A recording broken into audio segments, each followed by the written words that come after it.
पूर्व प्रधानमंत्री इमरान खान और पूर्व विदेश मंत्री शाह महमूद कुरैशी को रियाला जेल रावलपिंडी में एक विशेष अदालत ने साइफर मामले में 10-10 साल की कैद की सज़ा सुना दी है। दोनों इसी जेल में पहले से ही कैद चल रहे हैं।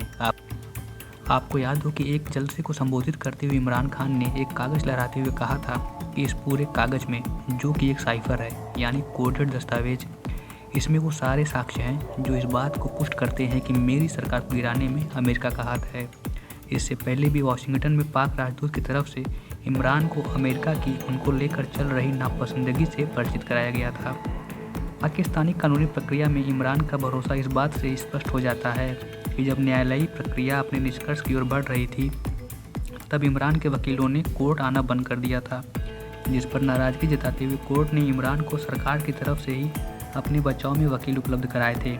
जाहिर है, जब सरकार के खिलाफ सरकार का वकील लड़ेगा तो हुक्मरानों की हिमायत में ही हामी भरेगा। तहरीक-ए-इंसाफ इस फैसले पर अपनी असंतुष्टि को सार्वजनिक करते हुए इस निर्णय को मानने से इनकार कर रही है और इस्लामाबाद उच्च न्यायालय में अपील करने की योजना बना रही है। इमरान के वकील सलमान सफदर ने भी कहा है कि इसका डायरेक्ट कनेक्शन और नेक्सस आगामी चुनाव से है। 18 गवाह रात 12 बजे तक रिकॉर्ड किए गए। कौन सी अदालत रात 12 बजे तक इस प्रकार काम करती है? हमने कभी किसी कोर्ट को रात 12 बजे तक रात के अंधेरे में गवाहों को अंदर बाहर होते इससे पहले नहीं देखा। जाहिर है, यहाँ इमरान खान के वकील न्यायिक प्रक्रिया को सरकार के इशारों पर पूरा हुआ मानते हैं, यानी जस्टिस सेक्रीफाइस हुआ है। वह कहते हैं कि मैं इस पूरे फैसले को जनता के विवेक पर छोड़ता हूँ। यहाँ इमरान खान के लिए सबसे बड़ी गलती उनका सियासत और सेना दोनों से दुश्मनी साझा करना भी है।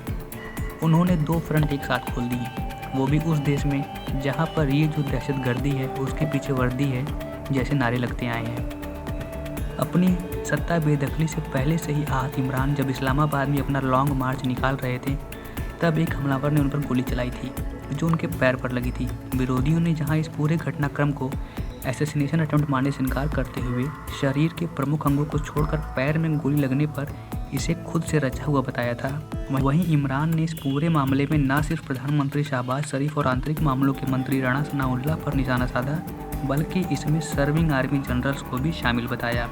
यहीं उनसे चूक हो गई।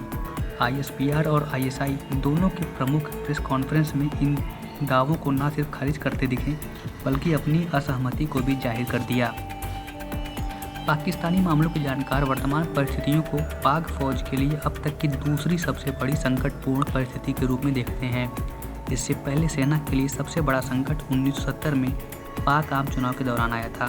चुनावी नतीजों और उसके बाद की घटनाओं ने 1971 की जंग का रूप ले लिया और पाकिस्तान अपना एक भाग खो बैठा, जो आज बांग्लादेश है। यदि यही क्राइसिस इस बार भी रही, तो जो अलगाववादी तंजीमें पाकिस्तान में सक्रिय हैं, वह इस सुनहरे अवसर को कामयाबी में तब्दील करने के प्रयास में शायद ही कोई कसर छोड़ें।